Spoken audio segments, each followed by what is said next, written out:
When a community takes the future generation's interests at heart through outreach programs that foster their development and teach new skills, that is symbolic of forward thinking and taking pride in nation building. Hi, welcome to Made in Jamaica. I'm Arnalee Kelly. This week we journey to Trenchtown, the home of the Trenchtown Ceramics and Art Center.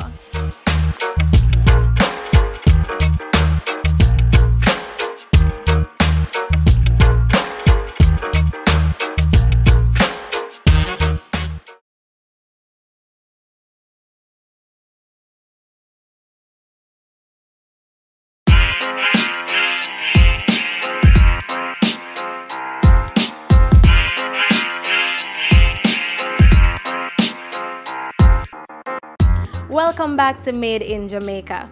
There is something special about the South St. Andrew community where the Trenchtown Ceramics and Art Center is located. You will truly be amazed to discover raw talents at its best. The maverick responsible for passing on his skills and knowledge to the upcoming generations is Chief Executive Officer, Mr. Garfield Williams.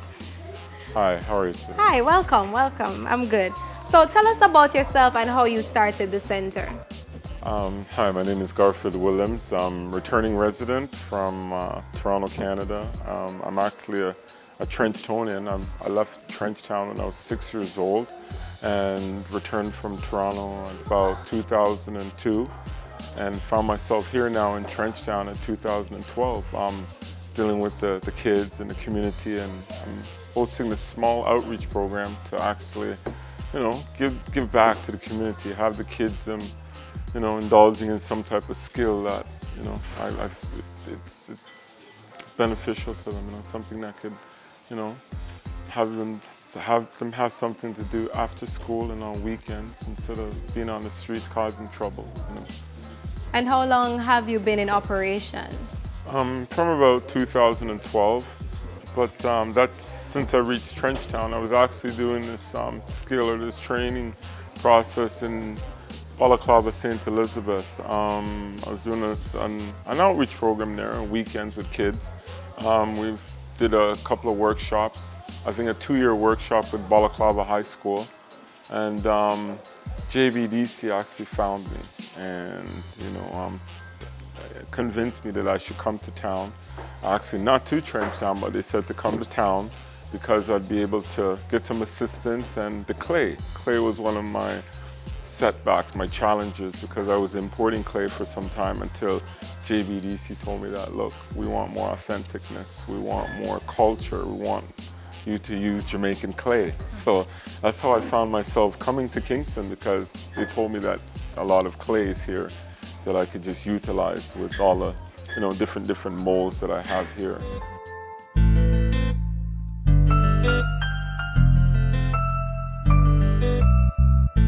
So what were some of the challenges you faced upon starting the center? Just having individuals in the community believe that what I'm coming with it's real, and it's something I really want to try and accomplish.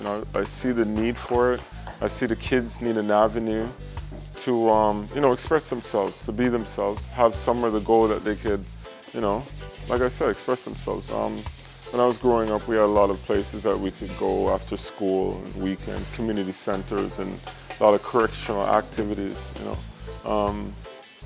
Yeah, the kids really need that, and there's individuals in the community that, from I've entered this community, there's always this stigma or remarks about, a lot of people come and say that they're going to do this, they're going to do that, and really it doesn't really pan out, There's all kinds of various reasons why certain things don't pan out in the community, but, one of my major challenges is really just convincing them that I'm here to do what I say that I'm here to do.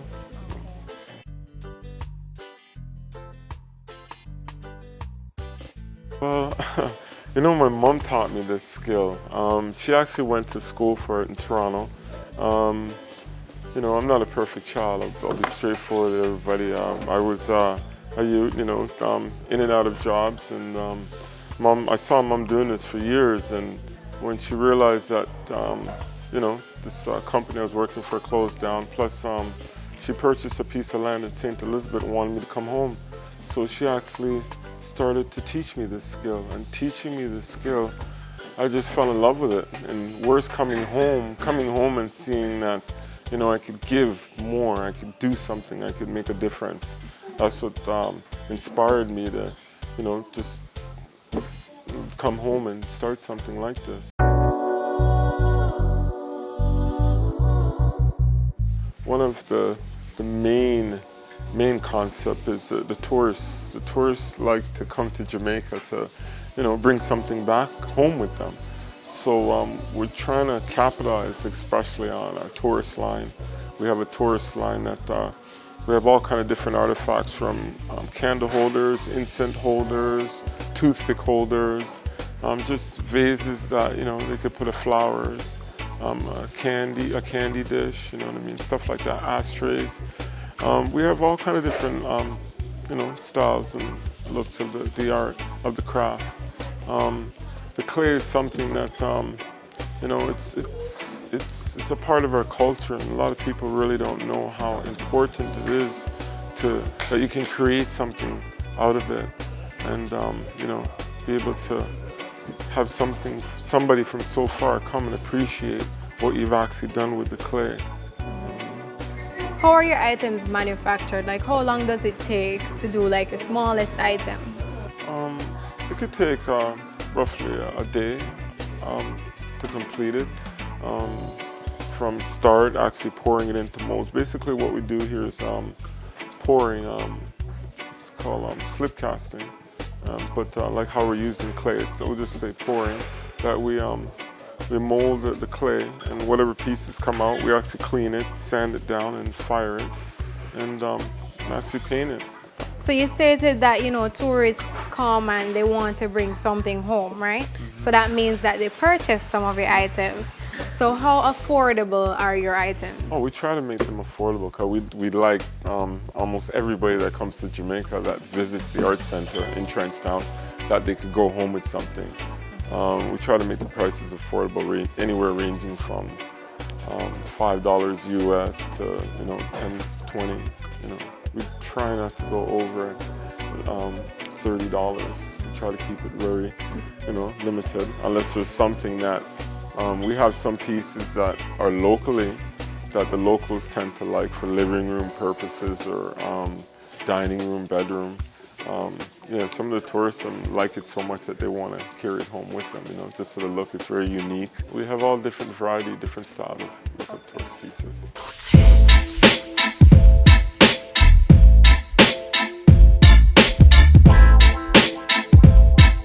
In a sense where the kids, they have you'd say a safe haven, somewhere to come after school on weekends, somewhere that's actually keeping them out of trouble.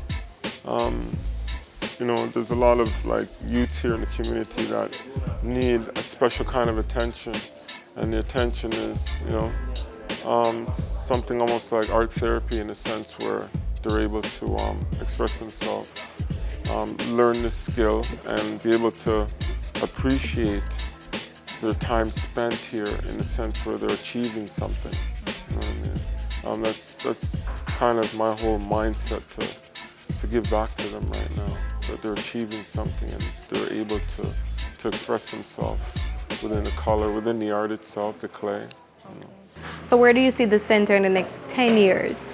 Wow, in the next 10 years, I would love the center to you know, be exposed in a way that people from all over the world are coming here. They want to see what's going on at the Art Center. They want to see what Trenchtown has to offer. The kids, you know, are exploring other avenues with the clay, with the whole art concept of what they've learned here. I would love Heart Trust. I would love some help from, you know, outside entities or inside entities in Jamaica to, you know, come on board, give me some strength, give the kids some more hope, right? You know, I think they need that, especially in the garrisons today. They need some type of development that they could look for some hope, you know, some future in whatever they could grasp to. Because not all of them is academically inclined, not all of them is going to be, you know, computer whiz, not going to be writers or lawyers or police officers. Our culture this is our culture. And I think in the next 10 years, I hope that it would be, you know, highlighted. So how do you showcase your items? And if persons are interested, like to find you, how can they contact you? First of all, find us. We're on Facebook. We'll be making a website soon. We haven't made a website yet, but we have entities that's actually supporting us, like JBDC, SDC, PIOJ, the Marley Foundation. You could go on their sites and you could contact us through them. And we're in a few stores uptown here in St. Andrew in Kingston. We're in Carby's. We're in JBDC has us in the 2 ports at the airport, Norman Manley and Sangsters. We're in some flower shops, Plant World, Rona's. Who else? Orchid Village, I think that's by the Sovereign Center. Yeah, that's where you could find some of our craft items right now. Okay, well.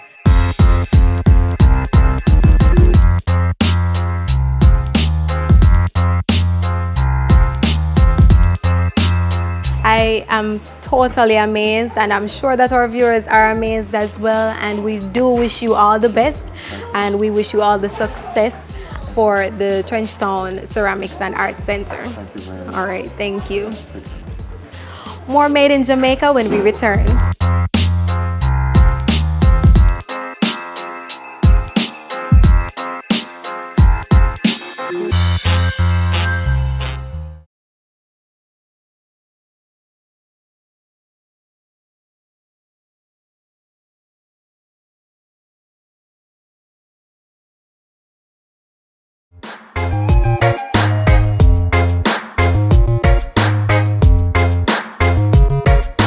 Welcome back to Made in Jamaica.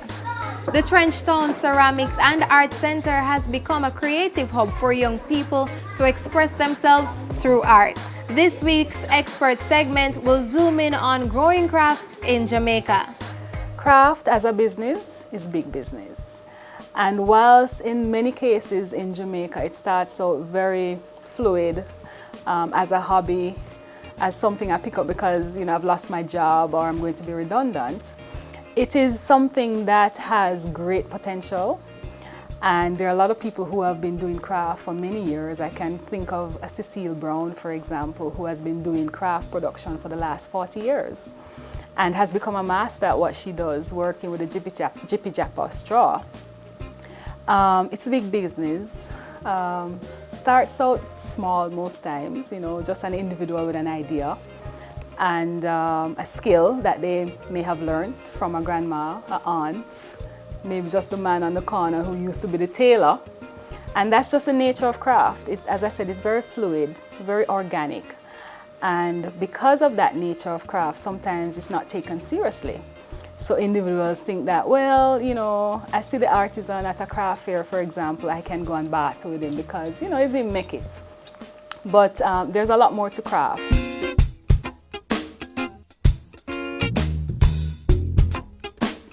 There are the obstacles and opportunities in craft. There are as many obstacles as opportunities. Because we start small, sometimes we can't see ourselves growing. And I say we because I fall into that category as well.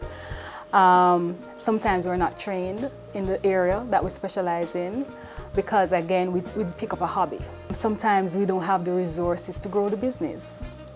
Sometimes, as a creative, and I'll use myself, I have the creative ideas, but not necessarily the skills to market my product effectively and to get to the market. Sometimes we need financial backing, and because of my organic nature, I don't have a business plan, for example.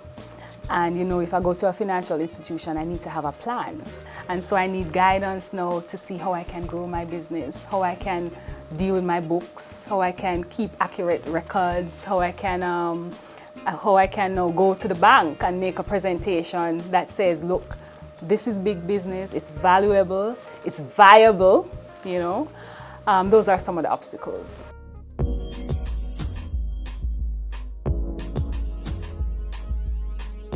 Big opportunities in craft. There's a tourism industry.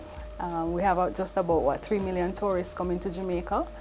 And for each of those tourists who come to Jamaica, they want to take back a piece of Jamaica. So can you imagine if they're taking back products that are made in Jamaica by Jamaicans? That's a big opportunity there. I like to say, you know, for that 3.5 million, I just want 1% of that pie, you know. And if I can consistently supply that 1%, that's a big opportunity there for me as an individual, much less the many craft producers that we have around the island. There's also opportunity for our local consumption. More of us Jamaicans need to buy into that idea of supporting the local craft industry. So we adorn our homes with art, functional items, you know, wooden bowls. If you look over here, we have Alison Sinclair's vase. She also does urns, you know. We have placemats from Bellina. There's so many things. We have photography from Adonet Zaka, for example, that falls into that category as well. So there are many things that we can use in our home as well as to accentuate our home on the local level that says, you know, let me support the local industry. There's opportunity for export. You know, authentic products from Jamaica to the diaspora is another exciting opportunity. So many of them are so far away from home that they want a piece of home. So, you know, they say a rooster, they say something with a rooster and they go like, yes man, I remember when I used to grow up in the country. You send them hot pepper sauce and they're excited by that. So there's that whole diaspora who's waiting for authentic products. It could be straw products, it could be alabaster, it could be lignum vitae, you know, products made from the lignum vitae tree. Many opportunities, I say personally, that exists. You know, we just need to find those avenues, tap into them, find the markets. Once we understand the markets, because there are different levels within the market, and once we can supply those markets consistently, I like to say if I have 1% of the tourist market, I'm good. Because I can supply my product consistently at the right price, at a good quality. That 1% for me can do volumes, you know?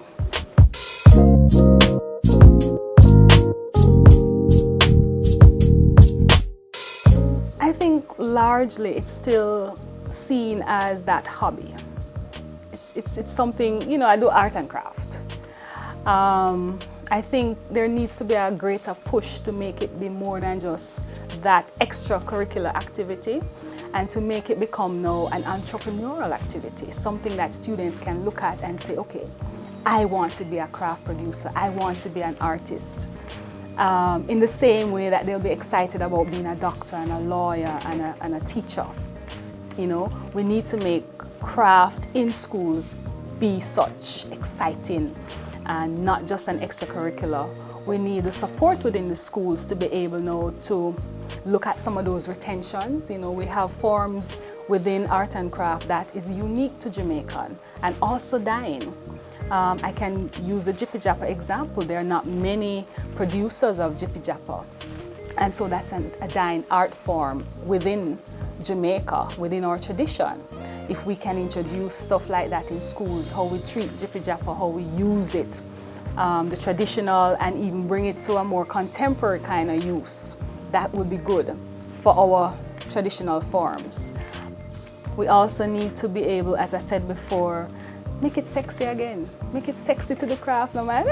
And we can start that in the schools. We can excite our students with that. We can teach history by teaching craft production. We can teach so much about our local history, our traditional history through craft. You know, again, I use the Jippy Jappa.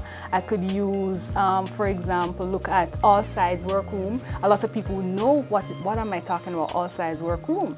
That was a whole community group that did embroidery, using the traditional scenes, the banana tree, the donkey and the cart and the rooster, those kinds of things. Stories were told just doing embroidery through the All Sides Workroom. So there's a lot that we can do with craft in schools to both not only empower individuals to be sustainable, but also to teach our culture and our history.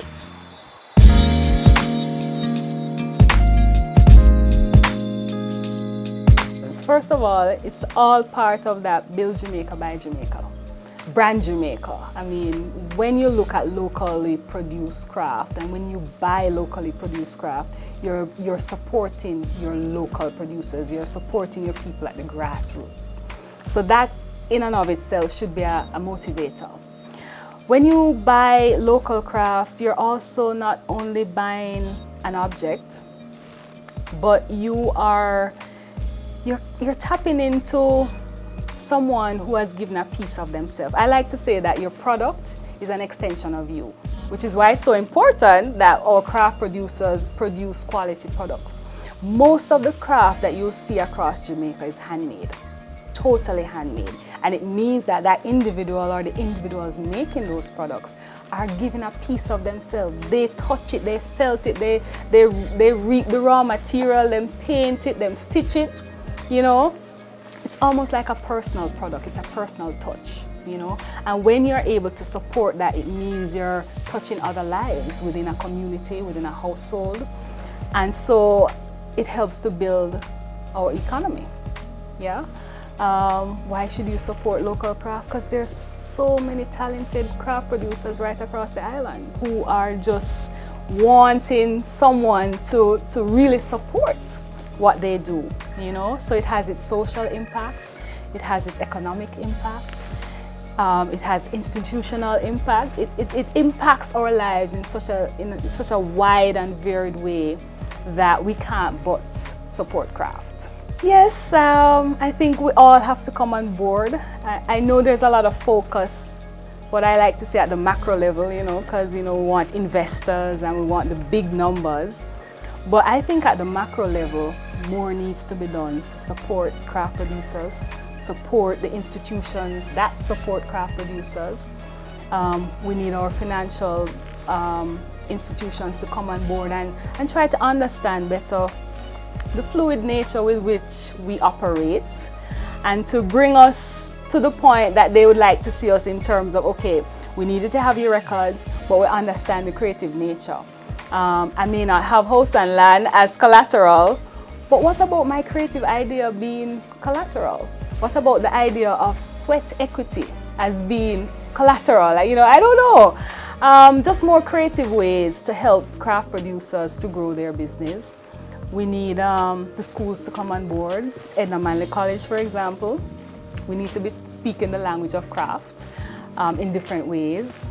Edna Manley, for example, has a more design-led type platform, but we need more, as I said, to retain the tradition and the traditional forms. We also need to bring that, you know, how we bring both the contemporary and the design-led and the traditional to the consumer.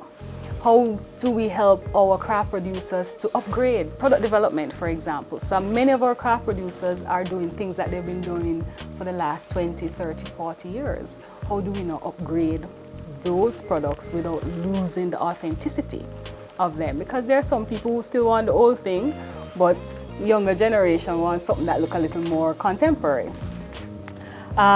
So many things to do, but you know what I want to say is that more Jamaicans, we need to just support the craft producers, help them to grow their business, give them good advice.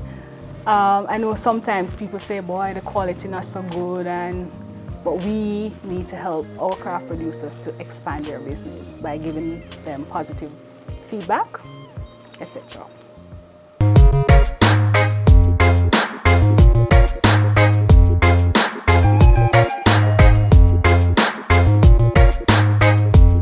Give a man a fish and he'll come back for more.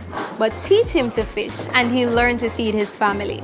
A haven for young people, the Trenchtown Ceramics and Art Center is teaching and inspiring young people to become self-reliant and independent by sharing the skill of art and ceramics. We wish them all the best. Send us an email at cptcmadeinjamaica@gmail.com and tell us about your locally made products. Give us your feedback on our Facebook page at CPTC Made in Jamaica. That's all the time we have for this week, but tune in next week, same place, same time for another inspiring story on Made in Jamaica. I'm Arnolique Kelly. Take care.